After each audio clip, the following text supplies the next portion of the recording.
একদিন হঠাৎ করেই এই পৃথিবীর সব কিছু বদলে যাবে। সূর্য, চাঁদ, পাহাড়, সমুদ্র সব কিছুই ধ্বংস হয়ে যাবে।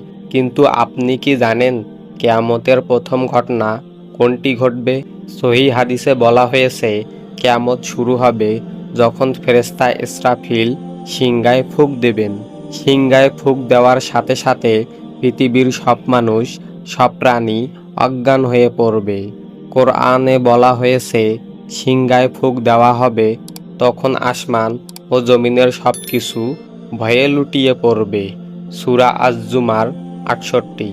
এরপর আবার সিংহায় ফুঁক দেওয়া হবে, তখন সকল মানুষ আবার জীবিত হয়ে উঠবে এবং দাঁড়াবে মহাবিচারের জন্য। এরপর সব মানুষকে একত্র করা হবে হাসরের বিশাল ময়দানে।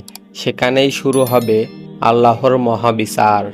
কিয়ামত হঠাৎ করেই আসবে, তাই একজন মুমিনের উচিত সব সময় প্রস্তুত থাকা। আপনি কি কিয়ামতের দিনের জন্য প্রস্তুত? ভিডিওটি ভালো লাগলে লাইক দিন, কমেন্টে লিখুন আল্লাহ আমাদের হেফাজত করুন এবং ইসলামিক জ্ঞান পেতে চ্যানেলটি সাবস্ক্রাইব করুন। আসসালামু আলাইকুম ওয়া রাহমাতুল্লাহি ওয়া বারাকাতুহু।